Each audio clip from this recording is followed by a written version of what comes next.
Spooky story time. The title is I stood by and allowed my wife to almost kill our son. I was happy she did it. Okay, fair warning, this one is long as hell. Apologies for that, but this is very hard for me and I have been carrying it for a lot of years.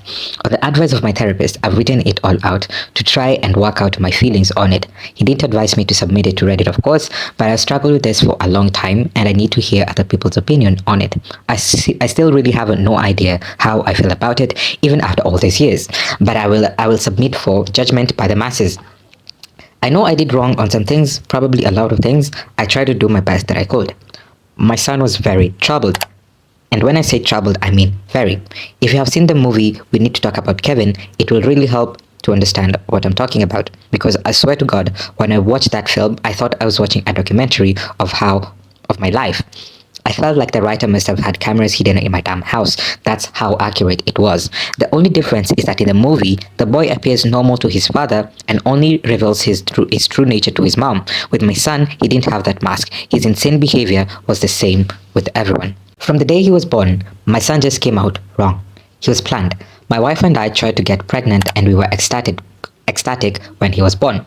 He was wanted and loved. We showed affection on him and really tried to get him a happy childhood. But from the day we brought him home from the hospital, he was miserable. He cried for 13 months straight. I'm not exaggerating. 13 months without a break. He cried until he had no voice left and kept crying. You could see his little face scrunched up and no sound coming out. He was totally hoarse. There were times he would literally be crying in his sleep. I've never seen or heard of any other kid able to do that. We brought him to doctors, specialists, tried changing his diet, held him, rocked him, toys, swaddling, music, mobile, everything we could think of. Nothing worked. 13 months of grating, grinding, no sleep.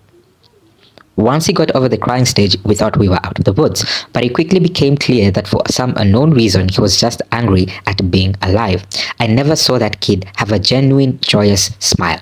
Once in the time I knew him, I saw him grin a vicious, horrible grin many times, taking a perverse pleasure from causing pain or suffering or breaking a rule, but a smile from a real pleasure at something nice, never. Not once. He had no interest in anything positive. He was fueled by hate and everything he did was bent towards that. As soon as he could walk, his mission in life was to destroy things. He would break or try to break anything that came in his range. Smash it, chew it, throw it in the toilet, whatever he could. After a while, he figured out how to get his diaper off and took great pleasure in shitting and pissing anywhere he could. After a while, he figured out he could hide it and started pissing and shitting in places we wouldn't find right away, grinding it into carpets, making it even more of a problem to clean and making the house stink. When he got older, between the age of 9 to 15, he would piss and shit in our bed until we got a lock on our door and he wasn't able to get in anymore. Then he'd just take a dump in the hallway in front of our room. That biological affair started at around 2.5 years old and he never grew out of it. I'll try to speed it up as I could literally go on for days about this stuff, but as he grew older, he became more and more unmanageable. He would bite, kick, scream, scratch, and spit at anyone trying to do anything with him. He was kicked out of school twice before he was 9, then let him back in, and then kicked out for good. He had to change schools. The next one put him in a special class that kept him away from other students. We had to install a door and lock on the kitchen because he would steal knives and use them to gouge the walls, furniture, or chase people with them. When he was 10, he stabbed me pretty good in the hip and ass. I still have scars. As he grew older, he grew darker. He moved into setting things on fire and torturing local animals. There was a stray dog that hung out around the park near our house.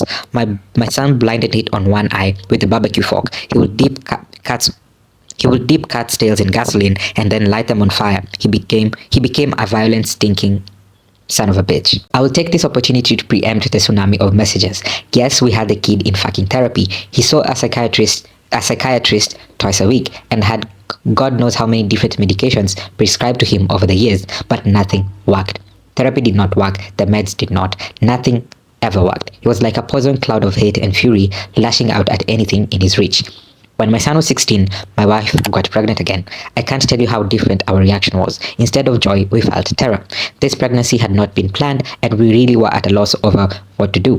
My son had been such an unending nightmare for 16 years, we couldn't take the idea of starting again from the beginning. We talked a lot about terminating, but A, Access to abortion was not as easy in those days as it is now, and B, my wife was very against it. We talked about many options, and in the end we decided that my wife would have the baby, and if it turned out evil, we would put it up for adoption. We knew we just couldn't do it again with another child like our son. We had a daughter. She was normal. Suddenly, we saw what our lives should have been like the whole time. How things would have been had our son not been himself. She laughed at things. She breastfed without biting. She didn't have teeth yet anyway, but you could tell she was just trying to eat, not tear her mom's breast off. After 4 months, she was sleeping through the night. She was happy. She was normal. I can't describe the relief and happiness that we both felt. I don't have the words for it. This is where I believe I may have started really pulling back from my son. Up until that time, whatever mistakes I made, I had always tried to do the best for my son. I am convinced of that. I tried to help him and love him and care for him. I really tried. But when my daughter was born, my wife and I both instinctively just turned toward her. She became our focus, not from malice, but just because she was so much easier. She was so happy and sweet. Every moment we were with her, it felt like magic. I understand that this was wrong, but we honestly could not help it. I don't have a better explanation than that. My son hadn't given a shit about my wife being pregnant. I honestly don't know if he really understood it, but when we brought our daughter home, he started acting out even more. I didn't think that was even possible, but he took it up another notch. At the time, he was 17, and we were having a blowout screaming matches every single day. Usually after we fought, he would storm out of the house and disappear for hours at a time or come back the next morning. It was a relief. I started to actually look forward to our fights because it would get him away from us for a while. After the birth of our daughter, my relationship with my son was almost entirely gone. Our only real interactions were screaming at each other. My wife was even worse with him. She just had nothing left.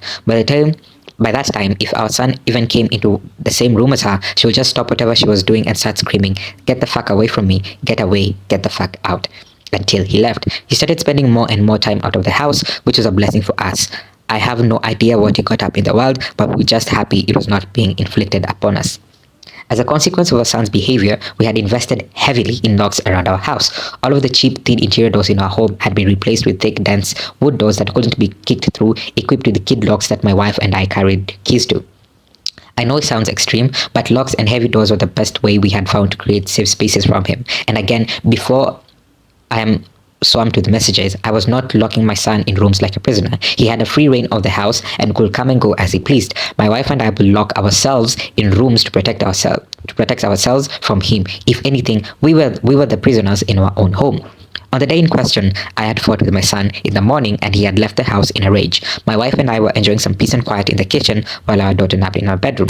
And then my daughter began crying. Any parent who has a young child can tell you. You get used to your child's cries and you can tell after a while what they need. They cry differently if they're hungry or need changing or are just restless and want to be held. Babies can communicate pretty well before they can speak. This cry was none of these things. This cry was terror. The second we had it, my wife and I were both up out of our chairs and running towards the room. The door was locked, of course, and it took a few seconds to get the right key and open it up. My son was in the room. We lived in a bungalow, and that bastard had climbed in the window to get to her. He was standing over her crib with a steak knife in his hand. I have no idea where he got it. It wasn't one of ours. We controlled all our knives very carefully and always kept them in locked drawers. I think he may have stolen it from our neighbors' houses. He had broken her skin twice already, once in the belly area and once on her arm. I could see blood running down. When I entered the room, he was dragging the back of the knife down her face, not cutting, almost tickling her with it, teasing her while she screamed. He looked up at us and smiled. Before I knew what I was doing, I was already moving, running to put myself between them. I didn't think about it. I just moved instinctively. Even with that, my wife got there faster. It was like a movie on fast forward. She got to her son and bashed his head away, knocking the knife across the room, and then shoved him with her whole body weight so hard that he flew away from the crib and bounced off the wall. I picked up my daughter and held her while my wife screamed us.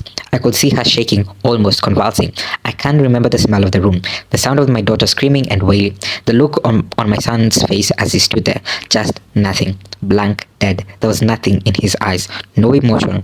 He looked like an alien to me. I watched my wife take a step towards him. I could have reached out and stopped her, but I didn't. She stepped forward again, very close to him. I could have stopped her again, but I didn't. She waited, looking at him for maybe 3 to 5 seconds without moving, and then she punched him in the face. Now, until this point, you may have been picturing my wife as a typical woman, small frame, dainty, delicate. This is not the case. My wife does have a small frame, but dainty and delicate she's not. Never has been, ever since I've known her. Since her early teens, my wife has been a boxer. MMA didn't exist back then, but karate and boxing were big in those days, and my wife was a very talented amateur. She was about 130 pounds, she carried a lot of muscle, and she knew how to punch. I had 70 pounds on her back then, and I have no doubt that in a real fight between me and her, she could have and would have pounded me flat. Neither of us have ever laid a hand on our son in anger before, but something broke in her that day, and all the years of anger and pain and sorrow and frustration just came pouring out. When she hit him, his head snapped back and blood started pouring out of his nose. He hardly reacted. He just looked at her with this shocked expression like he didn't know how to process what had just happened. She waited another second and then she hit him again. I could have reached out and stopped her. I could have dragged her out of the room, taken her away, and calmed her. But I didn't. I just stood there and watched while she systemically started to pound him to a pulp.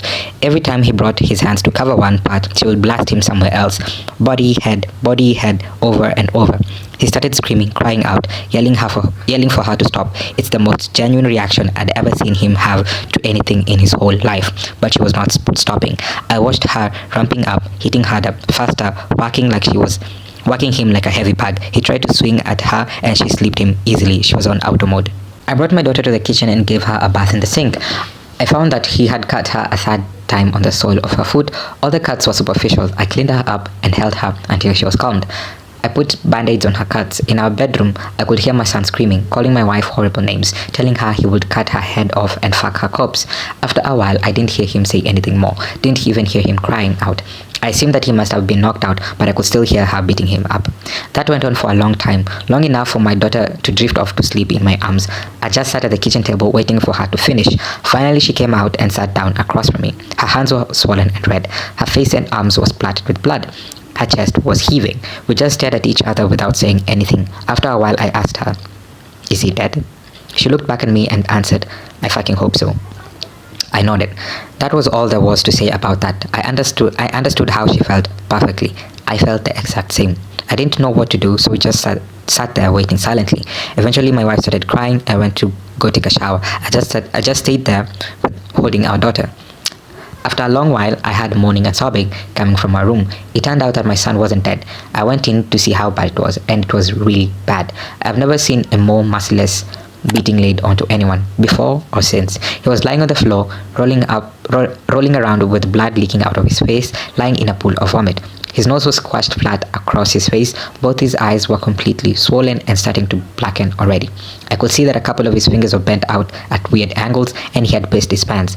I think he must have been missing teeth, but I couldn't see any on the floor, and I couldn't see inside his mouth. His lips were all puffed up and swollen. From talking to my wife about it later, I now know that she had systemically beaten every part of his body, focusing heavily on his legs. She told me she kicked him in the groin repeatedly until her legs got tired and had kept beating his body long after he had passed out. When my wife came out of the shower, I still didn't know what to do about our son. I didn't know whether to call the police or an ambulance, take him to the hospital myself. I honestly didn't have any idea what to do. After a while, I realized that I simply didn't care what happened to him anymore, and we decided just to let him live or die on his own. There was an in-law suite in the basement that we had never really used, and my wife, my daughter, and I just moved down there. Okay, we simply ceded the top floor of the house to my son and locked everything down, separated our lives entirely. There was plenty of food in the upstairs cabinet, enough for a couple of weeks or more. He had a washroom and bedrooms to use. We had a washroom in the basement, a small kitchenette, and a separate entrance, so we just stopped going upstairs. We just decided we were done with him. I figured we'd let his food run out and see what happened. Over the next week, we could hear him moving around upstairs sometimes. I think he just spent most of the time lying in bed, recovering. I went to work, watching on higher lights in case he attacked me in the driveway, but he never did. My wife stayed at home with our daughter. She was never out of our sight. One night, we had him going ballistic, smashing things and bagging. We didn't respond. He never tried to get downstairs or get near us, though. I think he was afraid that if he got near us again, my wife might finish the job. After 3 weeks down in the basement, we hadn't had anything from up above for a few weeks, and I ventured upstairs to the main floor of the house. The place was demolished and there was no sign of my son. He was gone. It took months to repair the damage he had done and get the main floor back to normal again. There was food and shit smeared all over the walls and broken glass on the floor. Big holes in the drywall. He had ripped the place apart. He tore up the linoleum in a corner of the kitchen and emptied an entire foam extinguisher into the living room. I feel thankful that he didn't burn the house down with us in it. I'm honestly not sure why he didn't. The kid wasn't shy about lighting things on fire. After that, I lived in fear every single day that he would come back, that he would ambush us out of the blue and try to kill us. We moved houses about 3 years later and I finally stopped being afraid that he would show up again, as now he had no idea where we were. I finally felt safe from him. All this happened a long time ago. My son was born in the spring of 1971 and my daughter was born in 1988. I'm an old man now. I'll be 70 this year and my wife passed away from cancer in 2016. My daughter is 31 now. I moved in with her and her husband after my wife passed on. I got two granddaughters and they are the joy of my life. I see a therapist a couple times a month to talk about all of this. I don't know where my son is. The last time I saw him was when he was lying on the floor of our bedroom, bleeding and smashed. I haven't heard from him since he left, more than 30 years now, and I don't even want to. I carry a lot of guilt from that time and a lot of conflicted emotions. I didn't beat him myself, but I allowed him to be beaten and I thought he deserved it. I was happy it had happened. I didn't try to kill him, but I would have been happy if he died. I will say that I do hope he was able to overcome his demons and go live a normal life somewhere. If he wasn't able to do that, if he stayed the way he was, then I truly do hope someone out there killed him. When I knew him, he was a rabid dog, and whichever way it went, I just hope he isn't still out there hurting anyone else.